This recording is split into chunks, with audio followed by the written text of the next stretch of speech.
Previously on Entitled Gamers, I am of the opinion that 100% the games as a service trend is bad. Stop being an entitled gamer, douche. Games as a service killed my grandma. That's the way of the road, man. This is what happens. Bigly. They're just going to hit it as much as they can, as hard as they can until they can get everything out of it. They would just run around and hit people in the face with lightsabers. That's boring to me. I am not attracted to sex. Which is stupid. Okay. Yeah, I feel vindicated. Look at me, I got my thing, right? I got my thing and you can't have it. It's a pretty picture. Totally cleared that up. I understand enough. And now, on with the show. 6 months ago, you didn't experience any of that story. And if you don't get to experience that story, then 6 months later, you're going to be lost as hell when shit is happening based off of what happened. You got to go watch someone else play it on YouTube. And if I'm watching someone else play a game on YouTube to figure out what's going on in the game I want to play, why don't I just go watch a freaking movie instead? I hear you, bud. You're just way more invested and way more of a completionist than I ever will be. And I understand. I think that's a good point. I think what I just said is a great point, right? If I have to watch someone experience the game for me on YouTube, why am I playing the game? All right, folks, thanks for joining in while we have Herc's self-revelations here. No, I'm just saying, right? The aim of these games is to get me to keep playing it, right? For sure. So if you want me to keep playing your game, why are you making content that is so ephemeral that if I miss it in the blink of an eye, relatively speaking to how much time there is in a given person's life, that I have to go watch someone play it on YouTube? That doesn't make me want to play your game. I'm surprised that there's people out there that it does make want to play a game. And I think those people out there that it does make them want to play the game are the people who haven't escaped the FOMO loop. Like me and you have. They haven't hit that point where they're just like, F this, I'm done, I can't do this anymore. And they haven't hit that moment of being free from that cycle that they are still attached to it. They are still addicted to it, and they're still feeding into it. It's negative. It's just negative energy, right? No one who's addicted to a game actually likes it. That's why there's so much toxicity on these online forums. Because the people who go to the online forums are the people who are addicted to the game. And those are the people who are the entitled gamers that are always pissed off at the game. And that's the people who play the thing right when it comes out, who keep them making these things exclusive because it works on them. I'm just saying it's a negative. It's a negative tactic. It's not good for people. I get you. I hear you. But I think my point stands, right? Why play a game that if I miss something, I have to go watch it on YouTube? At that point, I might as well just watch a TV show. Seriously. Like, in Forsaken, I was out of town a few times, and quite a lot, actually. That was around the time that my friend passed away. So I wasn't around a lot on the game because the friend that passed away was a huge fan of Destiny. We played all the time. So playing for a little while, playing Destiny was not a positive thing for me, right? Because it just reminded me of my friend who I just lost. So I didn't play a lot for a specific window, and I missed a few of those Mara Sov throne room things. Now I gotta watch them on YouTube. Yeah. Like, why is that something that I can't go experience right now? Why? Like, who does You can. No, I can't. You can do it. You can go get those. I can go get those, but Marasov isn't there.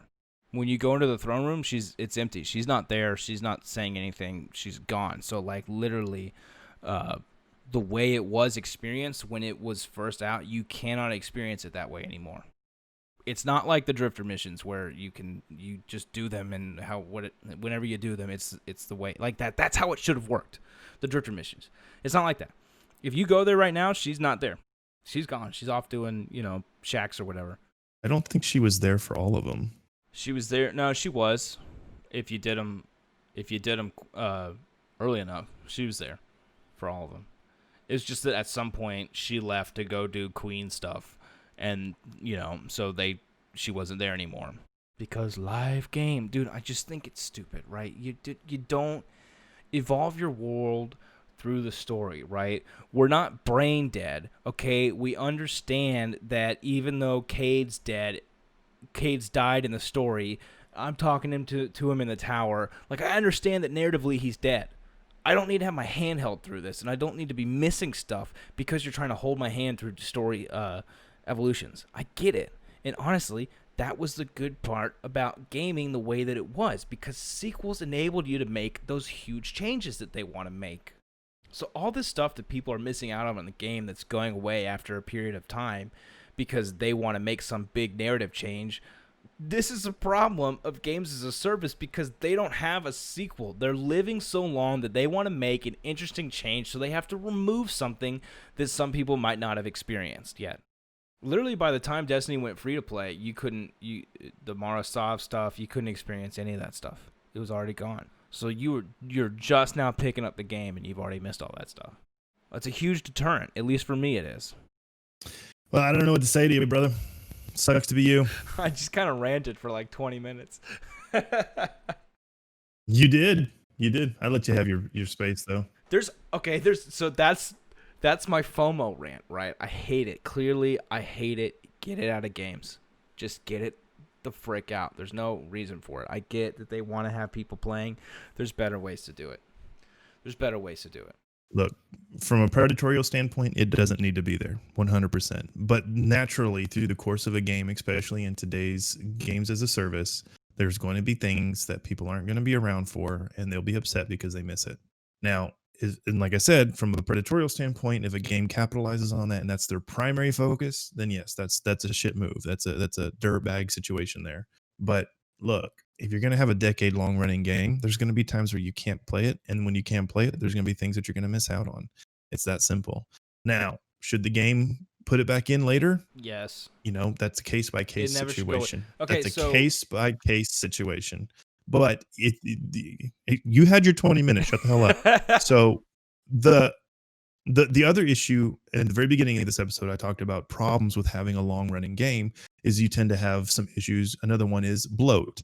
There's a lot of things that stick around in a game that A, were relevant back and that aren't relevant now, and B, are content that's archaic compared to what's currently coming out. Because over the course of a decade, in technology terms, a shit ton of things happens and change happens and things improve. So they might need to revitalize or revamp and put it in the vault because it just is too damn clunky to work with what's currently out there. And sorry, you're going to miss out on that if you weren't around for it. And there are going to be players out there that never know what the Vault of Glass is going to be, that never know what, having a Fatebringer feels like. There's going to be people out there that don't have those things. And it happens in all the games that have this situation. And whether it's cosmetic or whether it's actually in-game, like a gun that changes the way you may play a style or so, it's going to happen. It's going to happen. And people just need to not let that motivate them to the point where they're going crazy or they're giving 20-minute long rants on podcasts where they're so emotionally driven by it that it's scary. So okay, there's a couple things in there that I want to address. God, I'm trying to remember everything you just said. I'm seething. No. So the first one, there's something you said early on. Oh yeah, okay. So the first one. So like I said earlier, this whole model is built around incentivizing the small PP kids, like the guys that want to stand in the tower and brag that they have something you don't. I've never seen these people. Dude. Herc, I've never been in the tower and go. Well, no. Where do you go to find these people? I'm a tower dweller, man. I spend all my time in Destiny. I chill at the tower and just. Well, that's why you're missing out on shit because you don't go out and play the fucking game. Dude, that's just you just hang out in the tower. That's what it is, man. I mean, like, surely you've played raids with those douchebags that rock emblems. It's like, oh, you can't get this. How cool is my emblem? Like, how have you not ever encountered these kind of tools? They're just there, man. I've never met these people. I mean, I've seen people that like, oh man, look, you got that emblem. All right, that's pretty cool. But I don't sit there and go, God damn it, you're a stupid person because you got that. Do you LFG a lot? Yes. Well, I don't know how you're not encountering these tools, man. They're everywhere. It's just a certain type of person. I think I just don't let it get to me at the level that you might. I think how they say whether it and or present not it you let it get affects to you differently. it doesn't change the fact that those types of people are there, and that there are people out there who want to have these things in the game that other people can't have, and that's the sole driving, their sole purpose in this game is to have something that you don't have. Like, dude, right now, if I could push a button and give everyone in Destiny everything that I have that is time limited, I'd push it. I don't give a freaking crap. Do not care. Them having the same thing as me does not affect my enjoyment of the game at all. But for those types of people, there is a way to appease both parties. Let's talk specifically about a cash shop, right?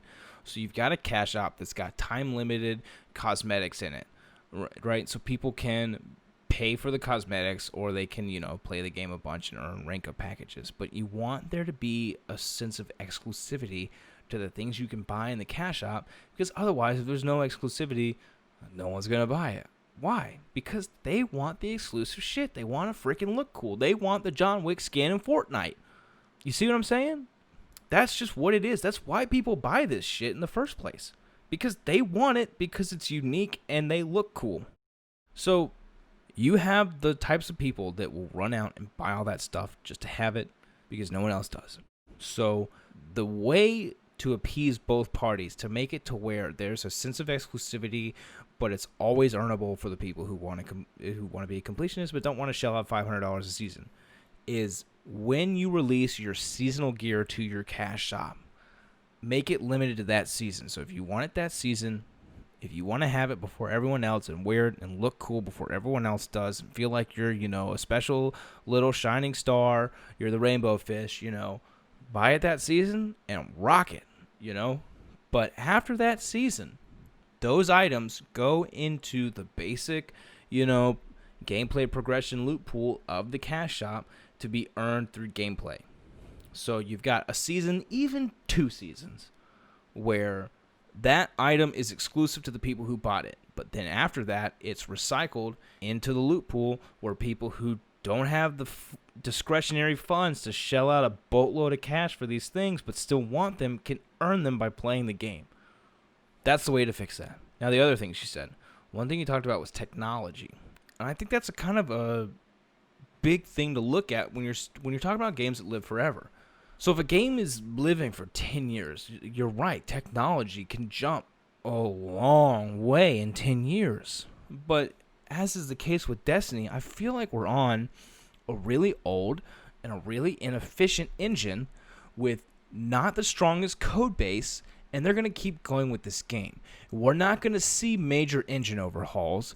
We're not going to see a super big update to the code, and these engine problems are the reason why updates take so long for them to implement.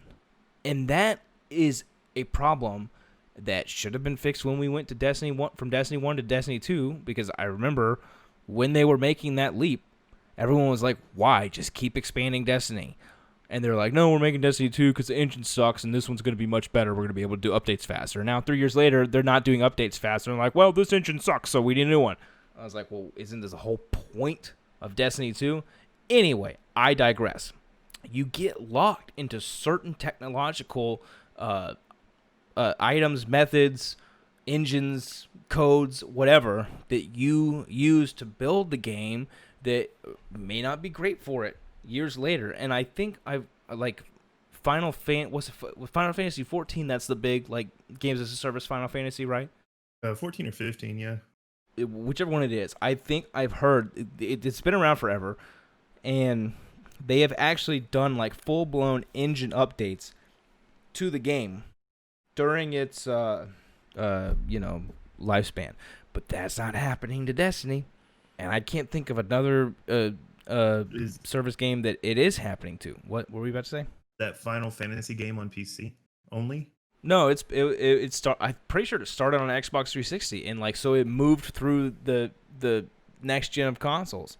Well, it moved through the generation transition of consoles and kept going, right? So they had to have some engine updates since then. Okay. But that's kind of a thing, is you get locked to less than optimal tech because it was optimal when you built it, but it's not optimal, 5-6 years down the road, and you're still going with this game because you have to, because it's a service game, and making these huge, sweeping, overhauling updates to be on top of it with the latest tech isn't worth it, because you're not going to charge a boatload of money for it.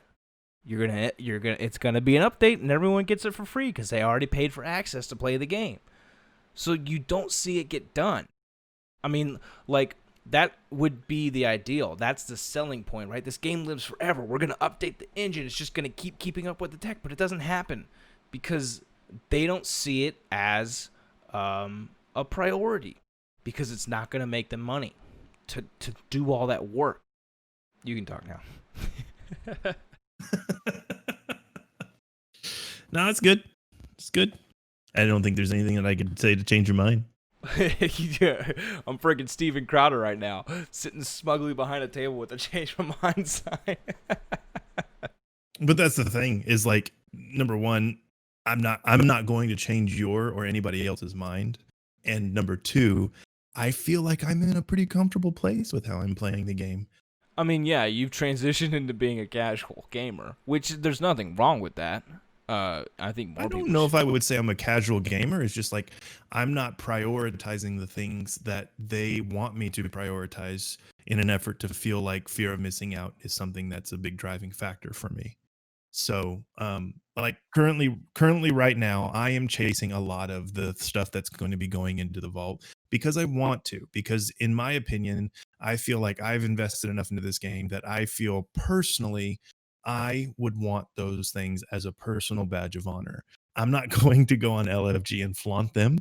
I'm not going to go around the tower strutting my stuff expecting people to notice me because I might have some of these items. But like, I want to go through the challenge of getting some of these. And there are some things that I just won't go for, that I don't want to put the time sink into them. And there are some things that I do. So I think ultimately, um, fear of missing out is only as potent as the player lets it be, is only as strong and driving of a force to that player as they allow it to be. And ultimately, yes, the developer may be taking advantage of it to some extent, but on the other side of that coin, you can't just be a blind person taking everything that you are told or given from a game. And you need to understand that decisions will be made that will affect your personal opinion, or may go against your personal opinion with regards to the development or process of that game. And how you react to that and how you feel about that is solely up to how much you let it affect you ultimately. So I personally am okay. I mean, there are some things I'd like to see improved upon, but I mean, the game is currently in it, specifically Destiny. I know we've been super heavy on Destiny, and I'm sorry to the listeners for that.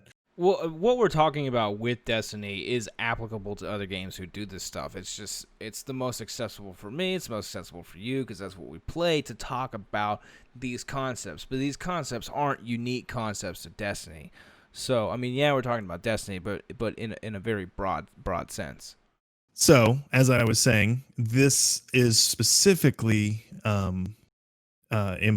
not that important to me because I choose not to let it be that important to me. And that does transpire to a lot of other games in the current situation and formula that we have been discussing tonight.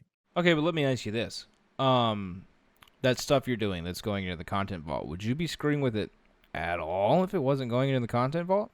I think currently right now, a lot of things are in line for me to be able to screw with it.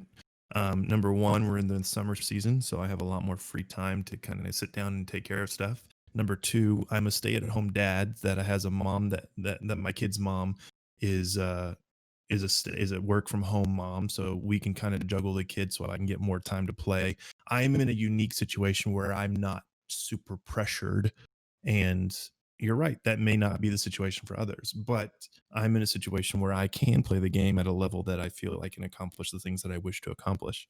But I also feel like I'm approaching it from a realistic standpoint, and I'm not putting too much on the plate to where that I would feel pressured to do more and sacrifice more time elsewhere so that I could play. No, but I mean specifically, like, would you be even playing the thing you're playing to get the stuff that's going away if it wasn't going away? Would any of that stuff even be on your radar, or would you be playing a different section of the game, a different challenge in the game, you know, the new content that just came out instead of the old content that's going away? You see what I'm saying?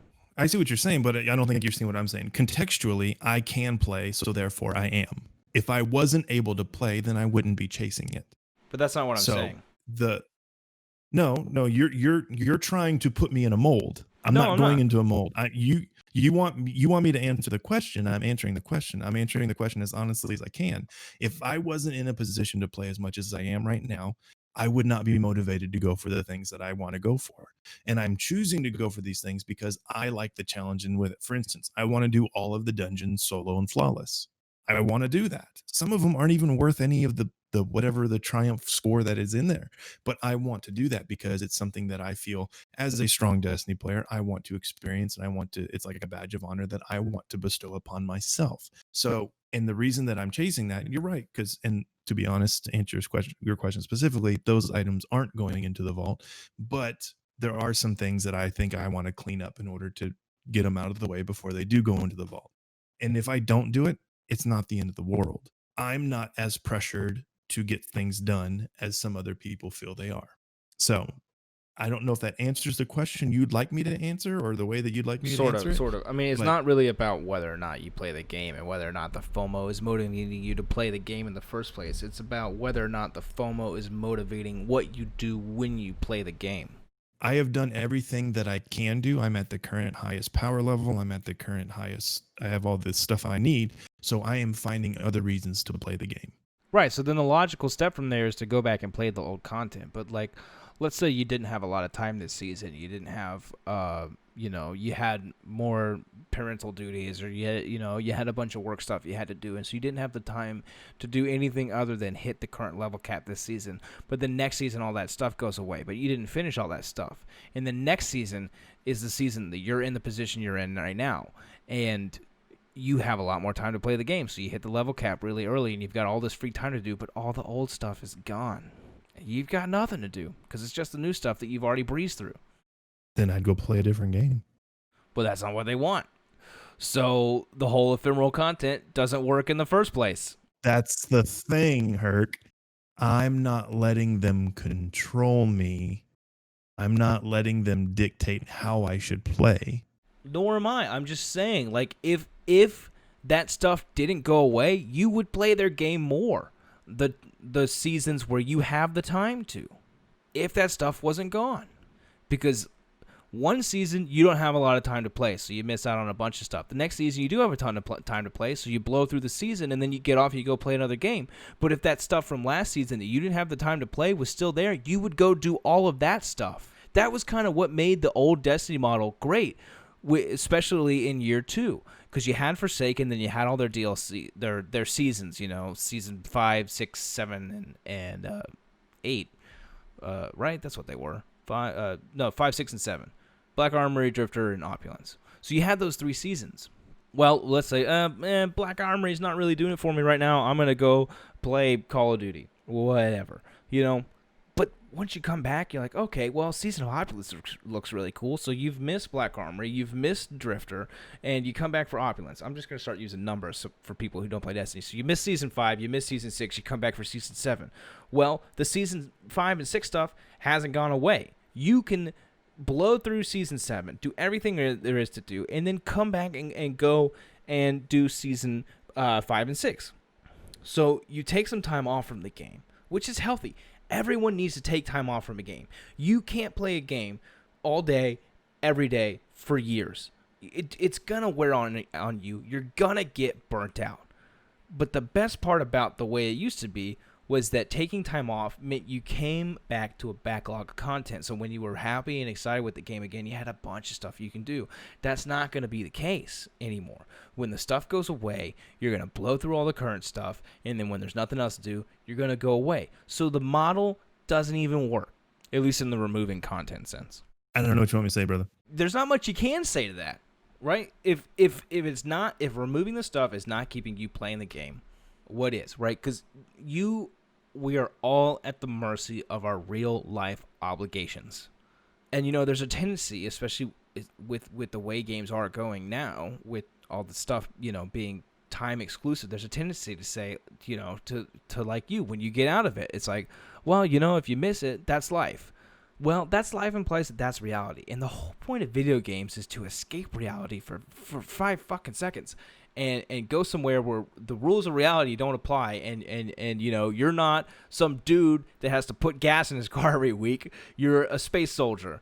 Like, these elements of reality that are invading games specifically because of the service model, they're not fun. They turn games into a chore. And it's only once you escape that you're like, yeah, that wasn't fun. Why was I doing that? But there's tons of people out there. They are so addicted to it. And I was one of those people. You were one of those people. And you just can't get out of that cycle until you hit that breaking point of enough is enough. And you shouldn't be hitting breaking points like that with entertainment. It's meant to entertain you. Like, why does my entertainment have a list of chores? Sounds like you need to play a different game. But I can't, because every game is like this now. No, I think there's more games out there that you just... The Division, Destiny, Ghost Recon, Assassin's Creed is now probably going to be like that, though maybe not. I don't know. I haven't seen a whole lot of Valhalla stuff, but a lot of games, Fortnite, all the Battle Royale stuff, all these games that are moving towards this seasonal, time-limited content. It's hell for people like me who are completionists. And the problem is that I take time off from Destiny when it's getting to me, and then I come back and I'm really enjoying it, and I'm like, once I'm really enjoying it, that completionist inclination sets in, and I go and look at all the stuff I want to do that I want to complete because I'm enjoying the game, and I'm just met with the stuff that I can't do because I wasn't there, and it's like, why am I being punished for not playing this game when it sucks? If the game was good, I would be playing it. So the fact that I'm not playing it means it's not great right now. So what, I should just sit there and suffer through all the slog and the garbage if I want the stuff? I just don't think that's a good way to think about game design. Personally, I don't think that's a good way to think about game design. But, I mean, we can talk about FOMO to the cows come home. We really can.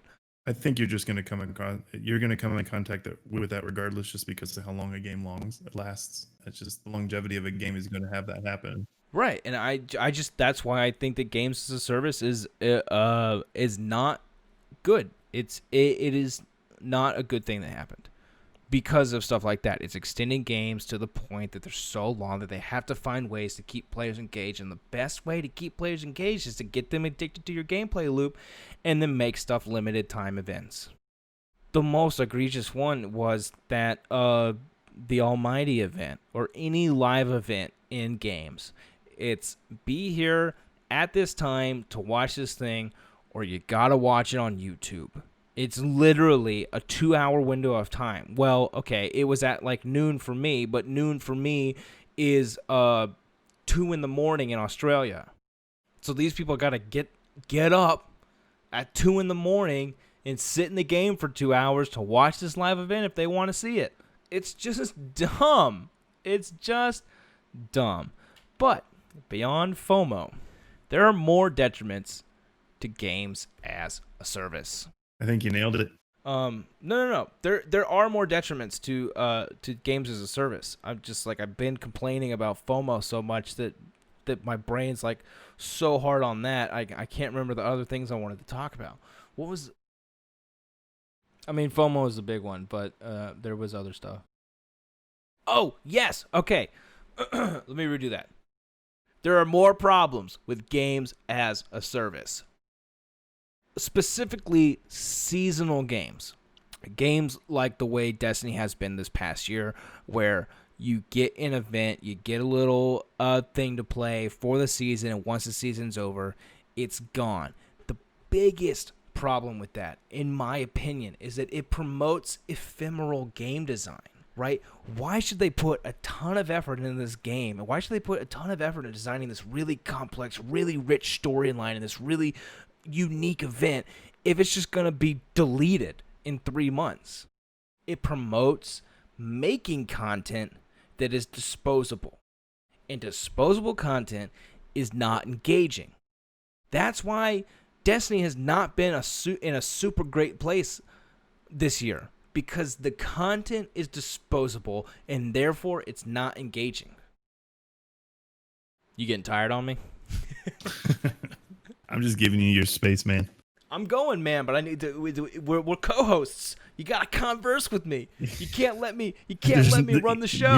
You're not in the mood for conversing right now. We're conversing. Give me an opinion on what I just said. We are now, because you're not talking about Destiny and how you feeling screwed over by the game. It's not just Destiny, man. Division. I get it. I get it. It's just I don't like that thing. But I specifically I want to talk about what I just said. Seasonal content means disposable content, and disposable content isn't engaging. There's no way it's gonna be engaging, because why would you put the same level of effort into something that will be gone in 3 months that you would put into something that'll be there forever? Well, I think there needs to be some, I don't see a better way to handle it right now. I'm not a developer and I don't have that issue. I'm not trying to keep people engaged with my stuff, but ultimately it's what they see working right now, or working at a level that they're happy with. I don't, unless something comes along to shake up the system in that regard. I think seasonal content is the perfect way to do it. And I think reason that they choose seasonal is because it's in chunks, because it does allow certain peoples to come in at certain times. And then you can build up hype leading into a season. You can build up hype leading into something. Life is very sectional with regards to time. You think about your year and how it progresses. And it seems like the seasonal element does fit into that as well. So, say you come out with a seasonal content for the summer, you probably see a spike in players because people are out for school and yada, yada, yada, and all that stuff happens. Say you have another season that hits during the holiday season. Well, you see another spike in play because people have money to burn and they want to play it, and yada, yada, yada, yada. So you typically see the early of the year and the fall of the year be a little bit slower seasons, because usually that's people going back to work or going back to school, and it's just not as much of a free time. So it fits a lot of the holes that they're trying to fill in order to maximize their profit. So unless there's a better way to do it, I think that's not going to go away anytime soon. It's bite-sized content. Well, to their credit, they are changing it. They're changing it. This next year, the content that comes with each season will be around for a year. Not specifically the seasonal event, but like if a season comes with campaign missions and stuff like that, that stuff will be around for a year. Which is better, right? Like if you can't play a few campaign missions in a year, right? Well, then at that point, you're gonna miss everything. My problem with FOMO was how much you had to do and how little time you had to do it if you wanted to get all the stuff. It was such high pressure if you were invested enough to let it get to you, which it's you can put a certain amount of blame on the person for letting themselves get that wrapped up in it, but I mean that is what it's literally designed to create, is that mindset. But yeah, they're changing it. All the stuff is going to last for a year outside of the seasonal event. But truthfully, my ideal content release cycle that's not seasonal is 2 quality expansions a year that come with, campaign missions, new strikes, new PvP maps, maybe new Crucible modes or PvP modes entirely, maybe in a new raid. 2 quality, like $35 expansions every year. I'm totally keen to spend $60 on this game a year if you get quality content for that money. And I think that's a much better cycle. I think it's a hard development cycle. I don't think developers can really get through that. You're going to get a lot of half-baked content that way. Right. Well, you're making $300 million a year, so hire a studio to help you like everyone else does. Okay. Well, you're being more specific with regards to Destiny in that. I'm speaking more general. The thing is it takes a lot of time and money to make a game. And sure. It takes a lot more time to make sure that the game works properly. And the seasonal model keeps people somewhat satiated and allows them to keep playing the game while they don't have to work as hard, like say for a full release, they can also, allocate resources accordingly when they need to in order to accommodate the developmental cycle. So it's, I mean, it's kind of a double-edged sword from the developer standpoint. Is they want to keep the players engaged, but they also want to make sure they put out good content. And it's harder to do that on some of the budgets, on some of the manpower that they have available to them. So it's a very vicious cycle that there's really not a pretty answer for, and I don't think there ever will be one. No, because I just think that games shouldn't last forever, right? No one wants to go watch a 10-hour movie. There's a certain limit of length that people will be willing to invest in stuff like this, and there's definitely a disconnect. There's a divide between how much content people want and how much content developers can produce. When you create this, living game, as they call it, people want content 24/7. When they're out of content, they want more content. If this is a game that's going to live forever, they want to be able to literally play it forever. That's not healthy. Obviously, these people need to get a life. They need to go outside. They need to have friends and like go to a bar or something. Like, Jesus, do something. But still, there's those people that they want to sink all of their time into this game, and they want to constantly have new stuff to do, and that's not feasible. And honestly, that is a mentality that this system has created. But you said something that I can almost hear you groaning silently. You said something else that is another point of negativity for games as a service. You talked about how much time and expense goes into testing a game. What I feel like we're seeing lately with games as a service is that quality assurance is largely being left up to the players, because one of the key features of games as a service is that there's a constant dialogue between the developer and the players, to where the players can complain about something and then the developers tweak it. Well, lately, like with Anthem, like with Ghost Recon Breakpoint, like with Destiny, games, content, events, seasons, they're getting shipped in broken, buggy states, and then it's up to the player to report these bugs so that they get fixed. And some of these bugs, some of these inconsistencies, some of these balance issues are blatant. I mean, they're discovered within minutes of the thing shipping. Like, oh, this is broken as crap. Like this is stuff that would be found in quality assurance if the quality assurance department was, as dedicated to making sure that the game is functioning the way it's intended as they normally would be, were they shipping a solid title like they would be 10 years ago. A good example of this is the new exotics armors for hunters that came out one of these seasons recently. It was basically what happened was you could use it to get like infinite super or something. I don't play hunter, so I don't really know, but it was like you could use it, you could turn off your super and just keep like stacking it to the point that you just had super for basically ever. And super is like your ult or whatever, your big power attack.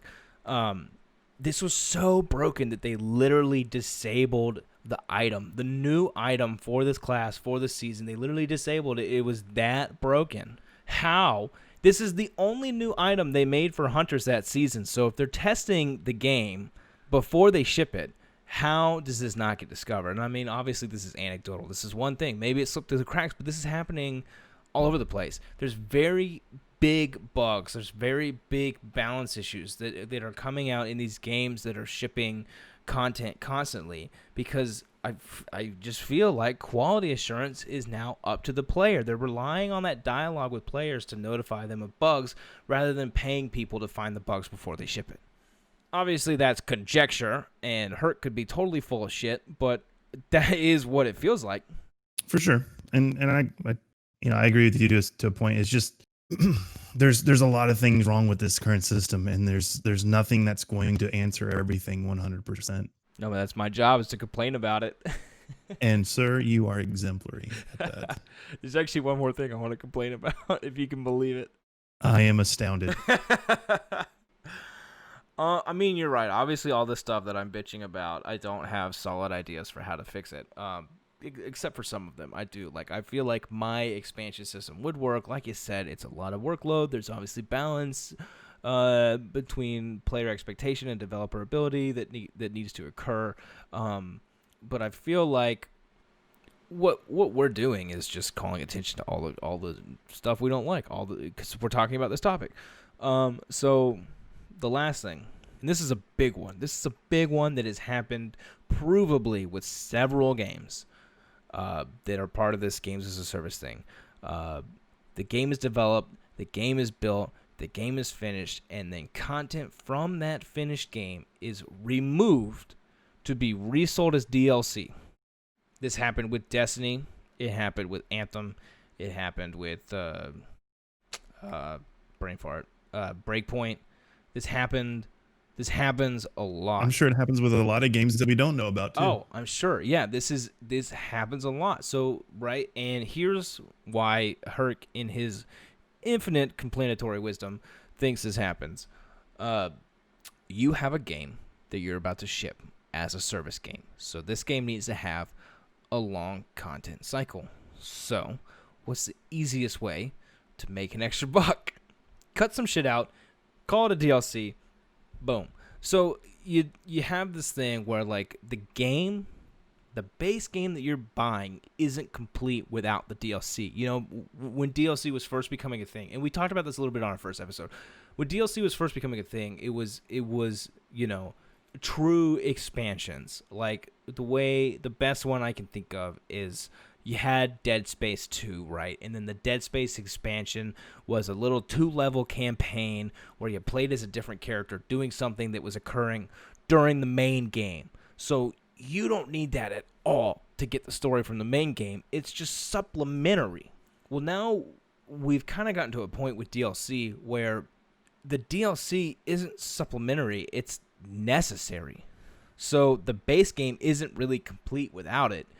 And it's just kind of become a way to increase the price of games without increasing the price of games, to the point that content is being cut from a finished game to be reserved later as an expansion for that game. Give me your thoughts. I mean, they're gonna just. Does it suck? Yes, it absolutely does suck. Is it a shitty move? 100% it's a shitty move, but it's a tactic that they're probably having to take because they're under a crunch deadline with regards to, publisher breathing down their neck or the developers understaffed and they got to hit a deadline. It's just like, I mean, it's an evil that happens probably because I wouldn't say it's necessary, but it's for survivability. And then they just have to deal with it on the later. I think the bigger problem here is that there's and I mentioned it earlier. I don't know if it was this one or the last cast where I said I'm from an older generation of gamers where what you got is what you got. But that's not the case now. And I feel a lot of developers are utilizing that as a crutch where they are more compelled to ship half-baked stuff and then just fix it on the back end because of this wonderful thing we call the internet and always connected. And if they can justify selling enough copies, they can justify saying, hey, I'm sorry, we'll fix our shit 2 weeks later after launch, which, I mean, it's horrible. It's wrong. And I think everybody's going to agree to that. But again, I think because of how much money is passed through the industry and how much pressure is upon developers and publishers to make that money, you're going to see these unrealistic deadlines. You're going to see these unrealistic expectations. And you're going to see faults in the system. You're going to see faults in the game. You're going to see inadequacies with regards to the way things are implemented or constructed or designed, and the people that suffer the most are the consumers. 100%. It's shitty. But again, there's not a perfect solution to it. There's nothing we can really do, and it's 100% shit. I hate it. I absolutely hate it. I would rather wait for a game to be completely finished before it's put out the door. And then I don't want additional content tacked on, which really wasn't additional content, which was original content. And so, I mean, I'm with you, buddy. It sucks. I think you nailed it. Yeah, I think you just nailed it there. Unrealistic expectations leading to unrealistic deadlines. I mean, and you see it, and it's really a problem with entitled gamers. Legitimately, it is a problem with legitimately entitled gamers. I know that the name of our show is making fun of that whole gamers are entitled thing, but that specifically is a problem of actually entitled gamers. Like, look at Cyberpunk 2077. Perfect example of this. They delayed this game numerous times, and every time they do, they get shit on Twitter for delaying the game. But I don't care. Honestly, if you think the game is not ready to ship and you need to delay it to make it good, delay it. Delay the game. Make it good. Like, I don't understand why people care that much. Like, it's going to come out when it comes out. So just be patient. Be patient for a better product. These unrealistic expectations of having to have it now is that, materialism, that sense of entitlement that is creating these unrealistic deadlines for these developers. That's why the gaming industry is one of the worst industries ever for developer crunch. So I think, you're right. And there is a tendency from me and from everyone when complaining about this stuff to attribute these things to a sense of malice from the developer. Like, they're doing it because they hate us.